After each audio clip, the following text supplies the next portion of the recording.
こんちは。モンスターハンター 4G のすすめ、やっていきます。企画内容はズバリ、MH4G の魅力を現役プレイヤーが紹介するよ。モンハン過去作はたまに話題に上がりますが、4G は特にそれが強いと感じます。発売10年以上経って未だに遊ばれるその魅力、改めてまとめてみようって感じですね。もちろん、我々も 4G の全てに満足しているわけではない。問題点もしっかり出していくよ。4G って発売当初は評価が両極端でしたからね。今はまた少し事情が変わっていますが。で、一応注意。モンハンを含め、他作品をけなす意図は一切ないよ。もちろんシリーズ内で比較した評価にはなりますが、あくまで 4G 単体にフォーカスした企画になります。皆さん、昨今のモンハンに思うところはあると思いますが、コメント等はお手柔らかにお願いします。じゃあやっていこうか。本編開始。いいところ一つ目、ボリューム最強。これは単純に物量の話になります。G 級作品でボリュームないことはありませんが、モンスター数はダブルクロスに次ぐ多さ、クエストもたくさんあります。そして、なんといっても 4G はエンコンがシリーズ最強。これについては別の項目で説明するよ。総合的なボリュームとしてはシリーズ随一だね。これは間違いない。いろいろなベクトルでやることがあるのがいいんですよね。狩猟に収集、TA、あらゆる欲を満たしてくれます。古文書制覇だけで相当な時間かかるからな。逆に初プレイは面食らうだろうね。いいところ2つ目、エンコンが魅力的。エンドコンテンツに限った話になります。4G はここがあまりにも得意なので。お守り厳選は他の作品でもおなじみの要素ですが、4K には発掘装備があります。装備を直接掘り出す方式はワールドでもあるが、こっちはいろんなモンスターと遊べるのがポイントだね。おまけに防具もありますからね。さらに見た目のバリエーションも豊富。4から 4G で生産と発掘の格差も少しマシになって、発掘武器も絶妙な立ち位置に落ち着いてるね。それを入手するためのギルクエもまた沼が深い。人によってはこっちの方がハマってるよね。モンスター、マップ、入手できる装備の傾向。こちらもいろいろな要素の掛け合わせですからね。同じ狩猟対象でもクエによって立ち回りが変わります。ゴールが人によって違うんですよね。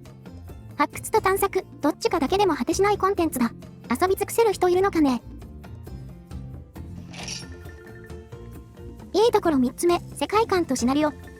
4シリーズは我らのダンというキャラバン隊を組み、このメンバーで各地を巡ります。いわゆる拠点が複数存在するのは当時では初。世界を巡る冒険感を味わうことができますね。筆頭ハンターとの物語も熱いね。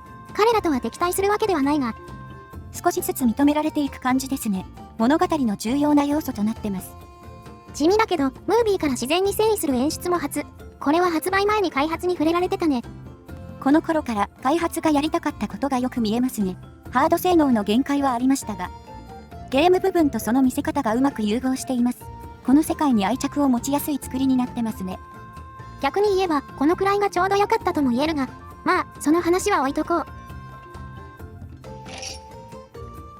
いいところ4つ目、尖ったバランス。尖ってるのにいいところというご意見ももっともですが、我々はここが 4G で一番好きな部分です。はっきり言って 4G のバランスは整っていません。特に武器格差はかなり深いです。だからこそ、強武器と強装備を掛け合わせた際の無敵感は筆舌に尽くしがたいものがある。当時の CS 作品ではスキル幅が大きいから強力な装備が組みやすいんだよね。で、その受け皿が豊富に用意されているのも魅力。ハンターだけ強くても味気ないですからね。ギルクエどころか通常クエにも強力なモンスターばかり。物足りなさを感じる隙はないでしょう。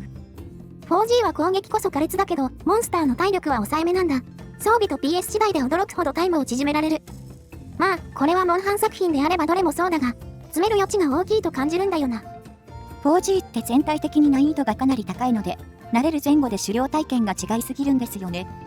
最強の獲物で最強の敵をうまくいなせたとき、もう 4G から逃れることはできないでしょう。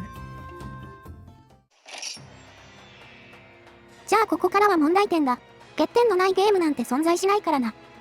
まずは、やはりこれでしょうね。高い難易度です。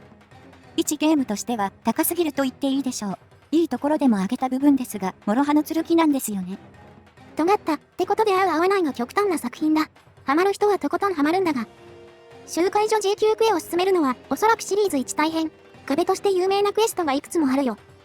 もちろん、通常クエ以外も粒揃いです。ギルクエや強化クエは理不尽なレベル。これらにもきちんとクリア報酬が用意されてるからね。腕試しの超特殊とはまた違った壁になるよな。総じて、初心者やライト層にはおすすめしづらいですね。こればかりは適正次第、でしょうか。問題点の2つ目、格差と理不尽。こちらも尖ったバランスの負の側面です。いろんな方に尖ってます。4からモンスターの隙が少なくなり、高低差と傾斜の概念が登場しています。シンプルにハンター側が対応してないってところだね。登場初期である程度は仕方ないが。効率を求めるなら、いかに拒否するかのゲームになる。体験みたいについていける武器を選んだり。段差と傾斜の少ないギルクエを選択したり、新要素がハンターの敵でしかないんですよね。こうなると、ギルクエや地形に適応した武器以外、担ぐ意味が薄くなってしまいます。基本的に、大剣か総中根担いでりゃ OK。邪悪、双剣が状況により選択されるくらいかな。近接の格差がすごいよこのゲーム。クリアするだけなら、もちろんどの武器でもいけるけど。ガンナーは独特な地位を保ってる印象です。剣士ほど悲惨な状況ではないですね。今だったら調整の要望の嵐でしょうね。2014年だからこそ許された環境です。まあ、当時でも許されてなかったけどな。さあ、問題点の3つ目だ。オンラインのサービス終了と DLC。ゲーム内容でなく環境の話ですね。切実な問題です。3DS のオンラインは2024年4月に終了し、新規に DLC のダウンロードができなくなりました。モンハンの DLC といえばイベクエだよね。限定装備がもらえるのが常だが。4G は通常武器の強化に使う素材が DLC 限定になってるケースがあるよ。素材が見えてるのに強化できない、もどかしい思いをすることになります。で、そういった DLC 限定装備に限って強力なステータスに設定されてるんですよね。有名なのはブラミラ、ベダンあたりだね。よりによって強い武器種。防具はさらに差が大きい。GX ハンターやスターナイトなんかが作れないよ。防具は発掘で代用できませんからね。この辺、武器種自体の評価に影響するレベルです。解決策はダウンロード済みのデータと通信するしかない。手段がないよりはまだマシだが。大元の SD カードの耐久勝負になります。よく考えなくても恐ろしいですね。問題点の最後、3DS 本体の入手性だ。これは 4G に限らず、すべての 3DS ソフトに言えますが、本体自体も数年前に生産終了しています。25年7月現在の新品価格は、型番により3万から 4.7 万円といったところでしょうか。ちなみに、ニュー 3DSLL の定価は税込み2680円。だいたい 2.3 倍くらいの高騰か。4.7 万ってスイッチ2じゃんもう。10年前のオン終了したゲームでこれは、進めづらいね。厄介なことに、イベクエなどが保存される SD カードは 3DS 本体に紐付けされています。つまり、本体が死ぬと貴重な DLC が死にます。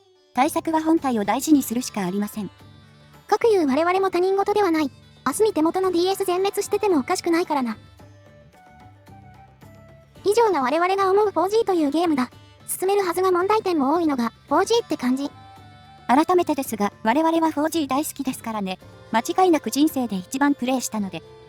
まとめると、我々としてはやはり尖ったバランスが長くプレイしてる一番の理由だと思っています。